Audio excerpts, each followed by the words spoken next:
All right, we're live today. We are live with a good guy, and I consider a friend of mine, Jason Smart. Jason is a Russia expert. He is an expert on Russia, both going back to the Russian Empire, the Soviet Union, the current iteration of Russia. He's also an expert on Ukraine. In fact, he is my go-to guy on what's going on in Russia and Ukraine. But of course, right now, everybody's talking about what's going on in Iran. But we're going to talk about what's going on in Iran as it relates to Russia. And I couldn't think of a better person to talk about that with, except for Jason. And by the way, please check out his channel, which does very well. It's at Jason J Smart. It's at on YouTube. And while you're doing that, check out my channel, who needs much more support than Jason does. He's doing very, very well. I'm at the No Delusion Zone, at No Delusion Zone. So especially if you're watching this on Silicon Curtain, please check out my channel, No Delusion Zone, and also my website, which is protectingtherepublic.com. Enough plugs for that. Jason, thanks for being here today. Hey, good to see you. As I said to you off air, my co-host and co-creator of this series, which is called The Dictators, is actually in Kyiv right now, so he's not able to make it. So I'll try to ask the same questions that he might have asked in his stead. And again, I asked you off air, and I want to get right to it, Jason.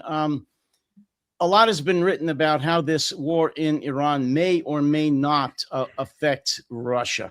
I've opined on it. Just about everybody else has weighed in on whether or not they're going to make out with this, whether it's going to hurt them, boost them, how Putin's going to do, and so forth and so on. So let's get right into it. How does this war in Iran affect Russia, and how has it affected Russia today, as of today, rather? Well, we can look in several different spheres of how it affects Russia. I mean, Iran was the most serious ally that Russia has. It's been a great supporter of Russia in the war against Ukraine. And it supplies not just the Shahed drones, which are largely now produced actually in Russia, but the fact is that a lot of things like the motors or the engines are still mostly produced in Iran, which means that now there's going to be a shortage of those for the Russians, and that's a good thing. They were also the ones helping with troubleshooting, technical advice for the Russians on how the Shaheds could be changed, developed. The Shahed drones are probably about 6 foot, I don't know, 6'6" as far as how tall they are. They're huge, but they were helping them with these. Now, aside from that, they were also helping with things such as, money laundering, helping them with their shadow fleet that operates around the world to transport oil and sell it illegally because they're under sanctions. That's something that Iran is actually quite proficient in because it's been sanctioned for such a very long time. It's learned a lot of the rules of the game and how to beat them. And so it was sharing that knowledge with Russia. And they collaborate on a lot of different fronts. But we've seen that since this all went down, Russia's done very little to actually help their allies in Iran. In fact, it's been quite minimal. And even on the front of international relations, they're not spending their diplomats out to really do a lot to advance the state of Iran, trying to help Iran. They did make phone calls. They had, Lavrov, who's the foreign minister of Russia, had several phone calls with various Arab foreign ministers. Putin had 1 or 2 phone calls as well. But they're not really going full court on this. For that matter, the Ministry of Foreign Affairs, in the first 3 days after this Iran thing began, they listed that they'd given, I think it was about probably 10 interviews in the press, of which 7 of them were to Russian language press in Russia. So it was assuring the domestic population that everything was okay. And the ones that were international press, one was in a Flemish newspaper at a local level in Belgium, where they wrote an op-ed. And the other one was an Ethiopian newspaper where they had op-ed. So I can't say that the Russians have really gone full out trying to support the Iranians. And I think part of that is also because they realize they can't really do much for the Iranians at this point.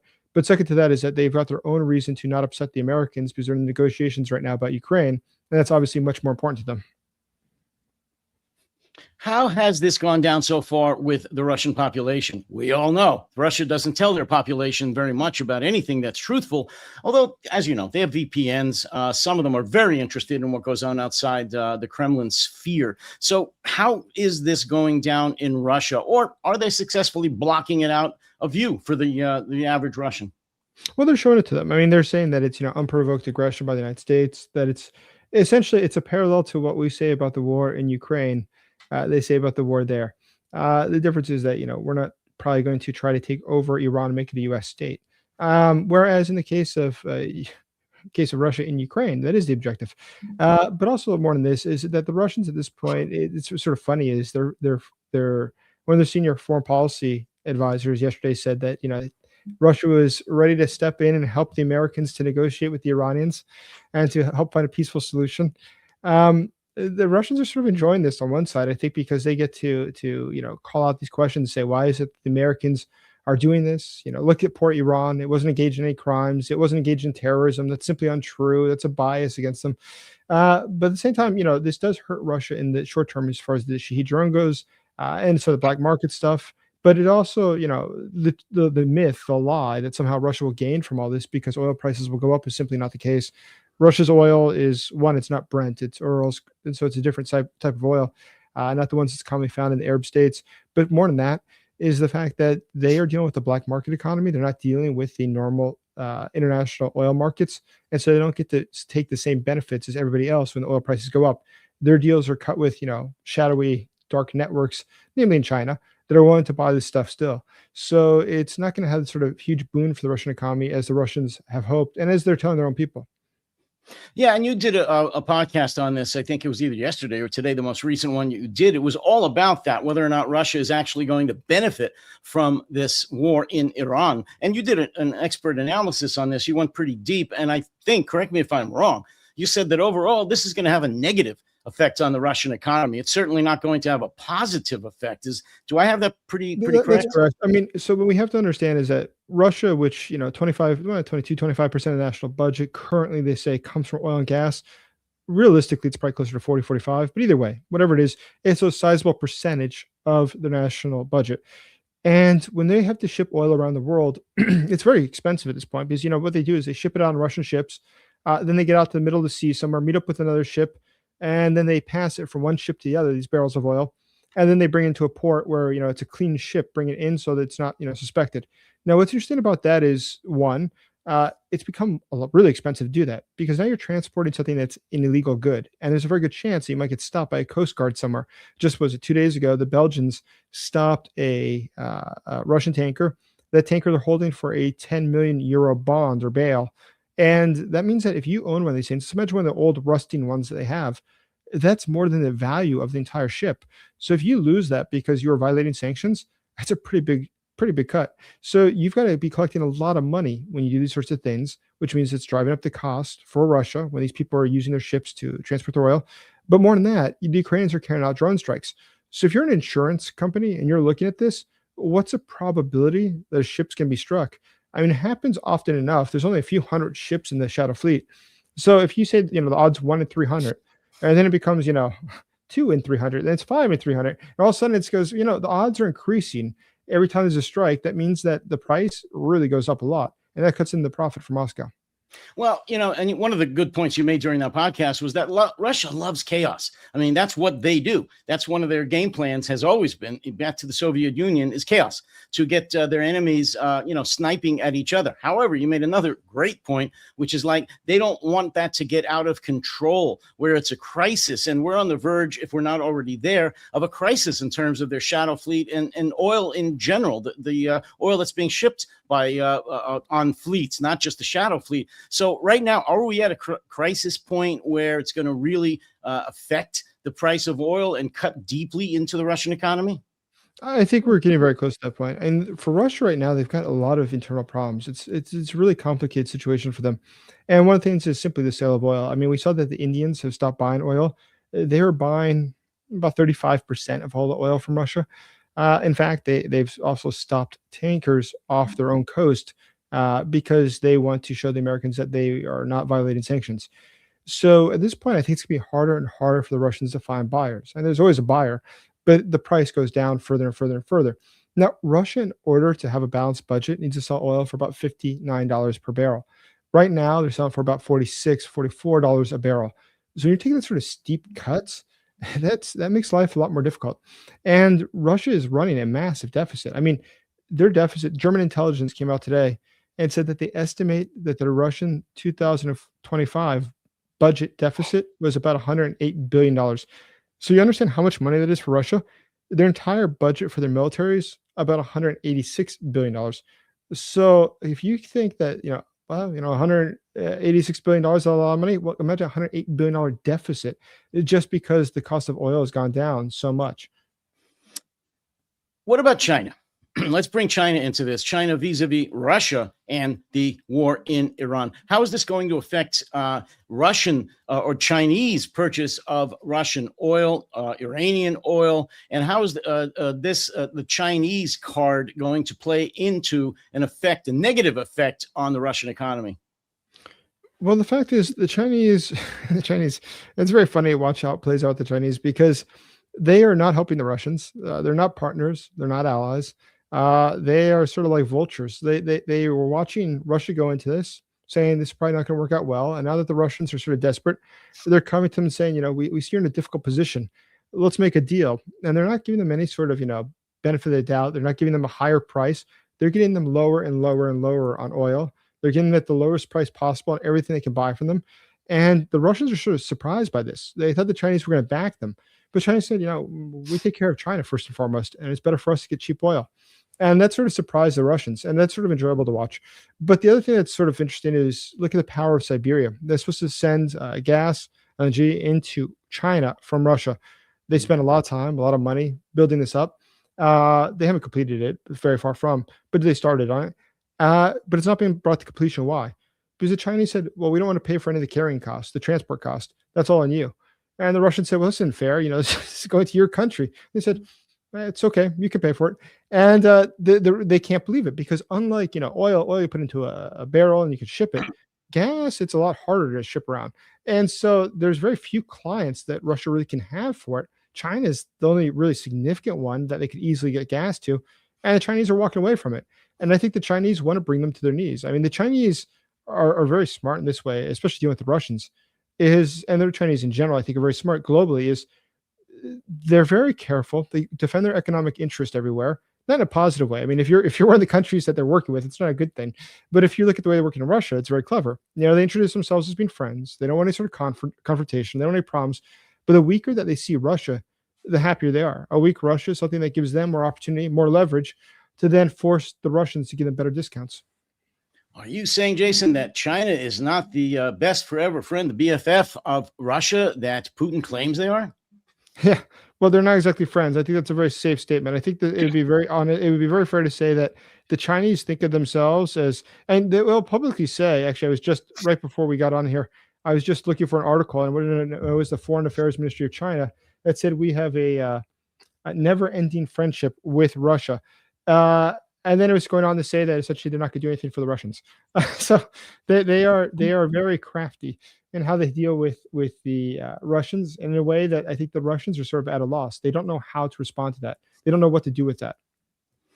You have written and spoken recently a lot about the fragility of the Putin regime. And this was before the Iranian war with the United States. How has the war in Iran affected the stability or lack thereof of Putin? Is he anywhere near leaving the scene, or is this still going to be a long-term affair? Is he still pretty solid, or is this really affecting his power at all? I think it affects him in different ways, probably indirectly. I mean, on one side, listen, he's got a lot of problems internally. Is that people, they're not dumb. They look at it. They know they had very few allies to begin with. I mean, they realize the world has been closed off to them, and now they see that they had Venezuela. Well, Venezuela not any longer.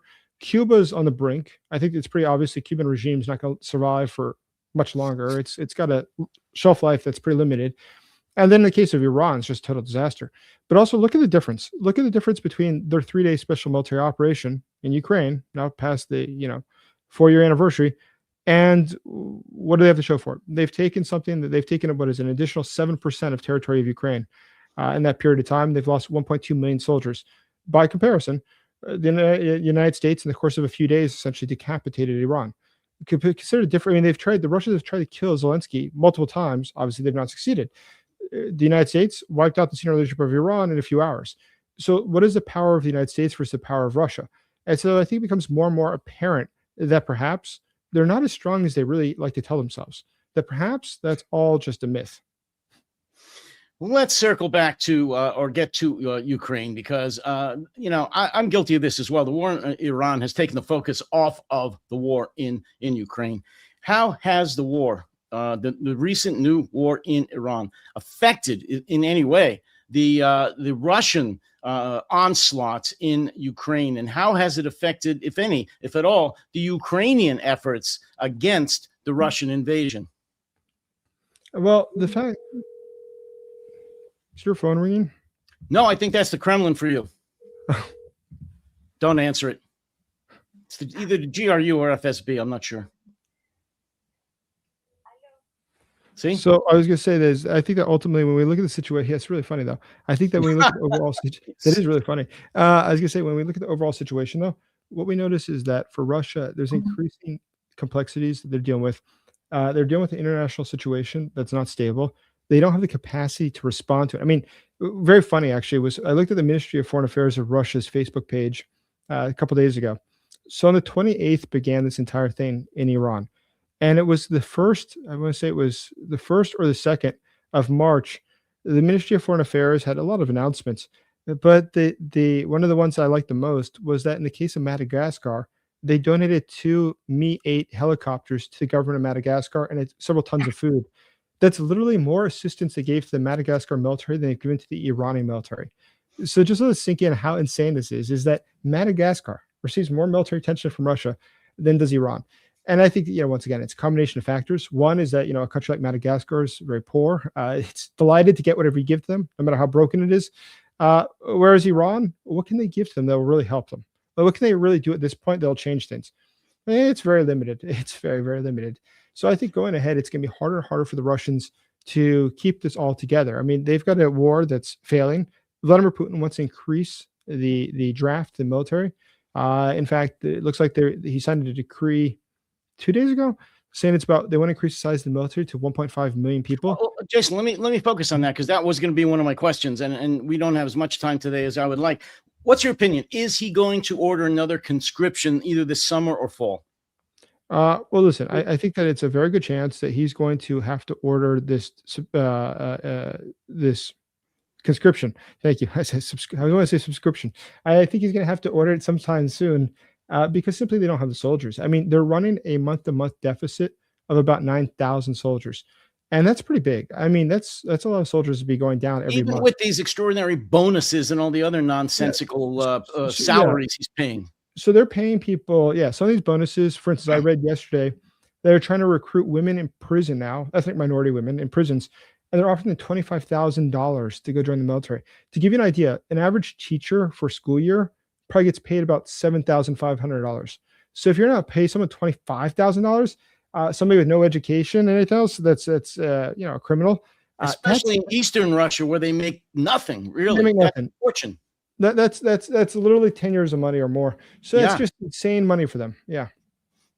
No, so even with all of those enticements, and by the way, it's no secret, I don't think, that a lot of those enticements are not even being paid. That when Russians come back severely wounded or even dead, their family, their wives and parents are not even able to collect on the money that's been promised to them. What about that? So it's pretty famous that the Russians, when one of the soldiers gets killed, they dispose of the body somewhere, or they just leave it there to rot. And it's because they don't want to have to pay out the death benefits to the family. So they can report back that he's MIA or he's deserted. And if he's deserted, then you definitely don't have to pay anything.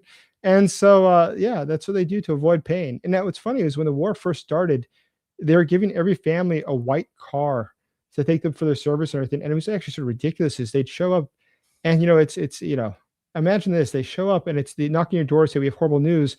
And they go, but you won a white car. And they had photos they were releasing of the families going, oh, well, that does make it a little bit better. It's like, God, this is pretty brutal. Was it a Zill or an actual car? I didn't know about that. We have a question from someone, and I think I know what she's referring to. What about Orban's statements in regard to the war? Are you up on that? I don't know what his most recent one perhaps was. He talked to Putin yesterday. Orban also said he's upset about the druzhba, the friendship line being cut off, which by the way was attacked by the Russians. I'm actually pretty sure about that. It was not attacked by the Ukrainians. Like, I'm really pretty sure about that. But either way, I think that the Orban as a whole, if I'm trying to analyze what he is doing, I Orban think is a hole, by the way, but I know what you meant. Orban, I think though, if we, one, he has an election in what, a month from now, a Yes. month, and so he's up against the ropes there.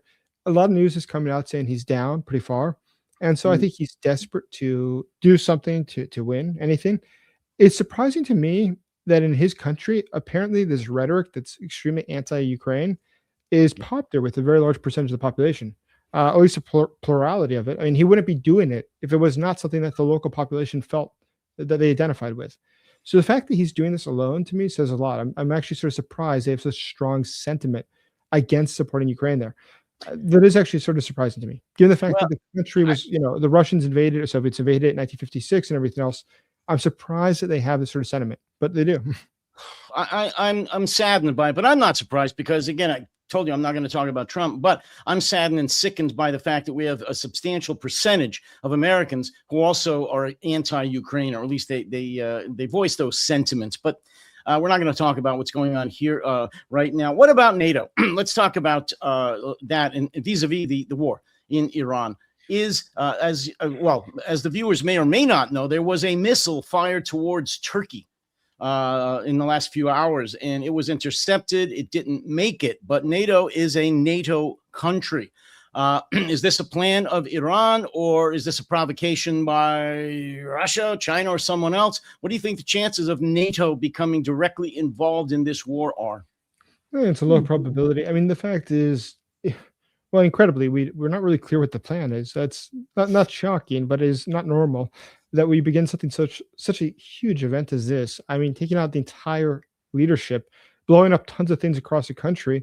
Looks like this is going to go for a few weeks, and we don't really have a game plan. And that's really sort of strange because if you're going to get rid of the entire leadership, logically, that creates a vacuum. That vacuum then opens the world, Pandora's box. Anything could happen. That could turn into a civil war. That could be, more radicals come to power. That could be a lot of very bad things happen.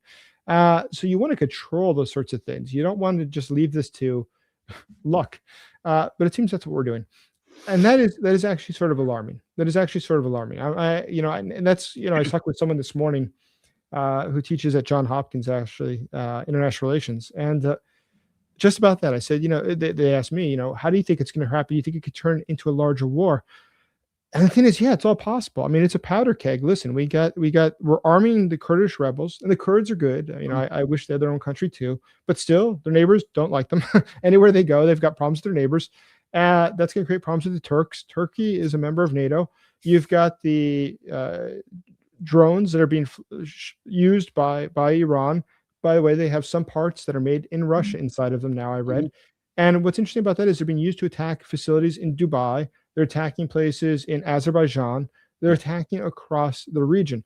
And all of this could turn into a regional conflict that's much larger than what we anticipated. Obviously, I hope that's not the case, but that could definitely happen. And this is where you start to touch off events. It's unintended consequences, the butterfly effect. It's one thing turns to the next, that turns to the next, that turns to the next.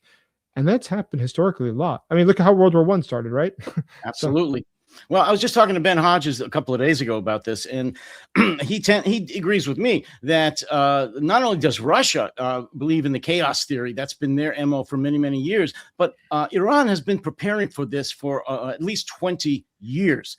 And I believe, as he does, as many military and intelligence people do, that they have amassed quite a stockpile of weapons, including drones, and that they haven't come anywhere near with firing them yet. And one of their goals is to create chaos, to get its regional neighbors going one against the other, and possibly drawing NATO into this fight. They're not going to go down easy, and I personally don't believe that we've seen anywhere near the retaliation that we're going to see from Iran. And I believe that it is going to spread into a much wider conflict. And just lastly on that thought, I also believe that the United States did not think this through under the Trump administration, and that we, the United States, may very well run out of the sophisticated, expensive munitions that we're using a lot every day. And if this goes on more than a few weeks, 2, 3, 4 weeks, we're going to run out. And then we're going to be in a world of hurt, and NATO may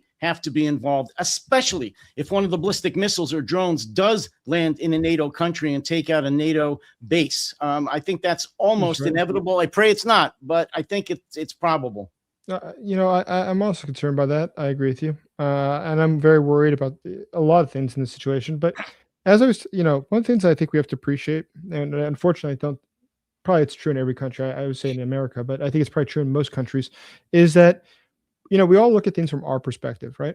So we think, we look at the Russians in Ukraine as an example, and everyone always says, look, they lost 1,200,000 soldiers killed or injured to take something like, 7% of the territory of Ukraine in the course of 4 years.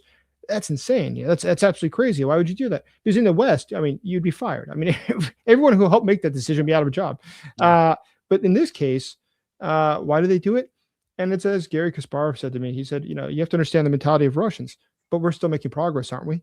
If you really think people are disposable, they really don't have any value to you. It's like using a drone. I used the drone, but it served its purpose. It attacked this facility. It did its job.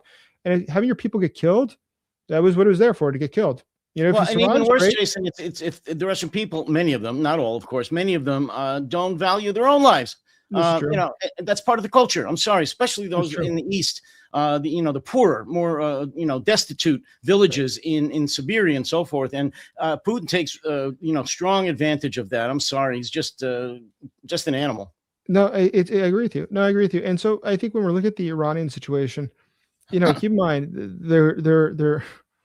their religion is not, it is Shia obviously, but it's 12 and everything else. And the more you know about them, the more it looks like, how would we describe it? More like a death cult about bringing apart in the end times is something they talk about a lot. Triggering the end times, something they talk about a lot. That's something that they believe. So when you're dealing with these sorts of people, it's a very complicated situation because their objectives are not rational in the way that we would perceive them, right? We would not say, for instance, look at Germany after World War II, it lost and it surrendered. Soldiers surrendered. There was not an ongoing resistance for years to come. In the case of religious zealots, they'll keep going for the rest of their lives. They're happy to be martyred. That's the objective, to get martyred. Look at Japan after World War II. Exactly. So we're dealing with a totally different culture, and we have to appreciate they might not perceive things the way that we would. And so one of the things that I would actually be the most concerned by, and I've actually talked to a few other people who are in the same field as me, we're all pretty worried that if you're Vladimir Putin, you look at the situation, you go, hey, this is great. This is a way to distract the world from Ukraine. I would encourage the Iranians who have sleeper cells essentially across Europe, the United States. Now is the time to do something like a chemical attack. Now is the time to do something that's dirty terrorism, because attack like that. Imagine the United States if tomorrow, God forbid, there's something like another September 11th. You know how quickly we'd forget about Ukraine and everything else. And for Putin, works out great. In the case of the Iranians, it works out great because they're already on board with dying for the religion. And if that's really what they believe, that puts us in a very dangerous situation. We're not dealing with normal warfare. No, not at all. And there's large, Iranian expat populations in both Europe and the United States. So it worries me a great deal too. No, it's worth. Listen, in this country, in the United States, they look what we've had in the past few years. It is true they tried to kill Trump. They did try to kill Bolton. They tried to kill, I can't remember her name. It'll come in a second. One of the female leaders of the Iranian opposition. They've tried to kill at least 5 people. I can think. Simone Rushdie as well, the author. They are quite brazen. The Russians, by comparison, do not kill people in the United States. And it's sort of, I think we have an agreement, de facto agreement. We don't touch people in their country, don't touch people in our country. Well, the fact that the United States and Israel have to bring them in with the United States with Israel did take out their leader, Khamenei, as well as other leaders. I believe the defense minister and several other leaders, they consider that, well, it is an assassination, and it was actually an unlawful assassination. There was no declaration of war or even permission to attack Iran. They are not going to take that lying down. It's not something where in 4 weeks they're going to put their hands up and say, you got us, you bombed us to hell, we give up. Well, not going to happen. The thing is, you just listen to the way that the Iranian government or the spokespeople for the governments talk about this. They always say, he was martyred today. He was martyred today. It's something wonderful that has happened. It's terrible that this happened to him, but in the end, it's a greater glory that's come from this. And so if that's what your mentality is, it means you're preparing suicide bombers. You're preparing an entire population that, dying for this is a greater thing. Absolutely. And, even if you look at Soviet Union or something, people died for communism. but they tried to avoid it as best they could. They weren't going out trying to be Yeah. martyred for communism. That wasn't the No. objective. Now, when This you're is the dealing objective. with devout religion that goes back, over 1,000 years, and by the way, I have to say, every time I talk about this, I didn't like Khomeini. I mean, I'm not sad that he's dead. I didn't shed a tear. God, go away. I'm glad he's not with us any longer. I'm just talking about both the legality and the political and security repercussions as to how he was taken out. No, it's gonna be really complicated what comes next. I mean, no matter how you cut it, I think that we are gonna have years ahead of problems. Yeah. I don't see how this goes over smoothly. Obviously, for the Iranian people in the long term, listen, it's wonderful Khomeini's gone. It's really great that he's gone. Yep. They were terrible. You know how many thousands of their protesters they killed in the last few weeks? Yep. Horrible. Evil monster. And so Yes. I have no sympathy whatsoever for their government. I'm a little bit concerned though that this could go south in ways that we're not anticipating. I agree, and again, I just have to emphasize, we are not going to see this wrapped up in 3 or 4 weeks, maybe not even in a few months. The bombing may stop in a few months for different reasons, but the Iranians aren't going to forget. And you mentioned sleeper cells, and I mentioned the fact that I believe they have a vast resource stockpile of weapons, from ballistic missiles to drones, and they can replenish them through our buddies in Beijing. I think if they already haven't, are going to supply Iran with more drones and whatever else they might need, because they want to be a spoiler, and they're not friends with Russia, or the United States. So no, this isn't over by a long shot, and it's just unfortunate. No, I agree with you, David. And I think that's, as I said, I mean, the thing that really worries me the most, or I think would alarm me the most if I was going to watch this for the next few weeks, which obviously I am, as everybody is pay attention to the fact that right now, obviously, the Iranian leadership has no chance of winning, per se, a war with the United States in the current situation that they're in. But that's why they need a game changer. They need a paradigm shift. And the way that you achieve that is by doing something that completely destabilizes the other side or changes the rationale of the other side. And the way that you do that, it's like with Ukraine when they invaded Kursk, Russia. That also changed the war. And the Russians had to move tons of troops to the other side of the country. They had to all of a sudden rearrange everything, change totally what was going on in Moscow, change the game totally. Now imagine though if there was an attack carried out in Europe tomorrow. Imagine there was chemical weapons used in downtown Paris or Berlin.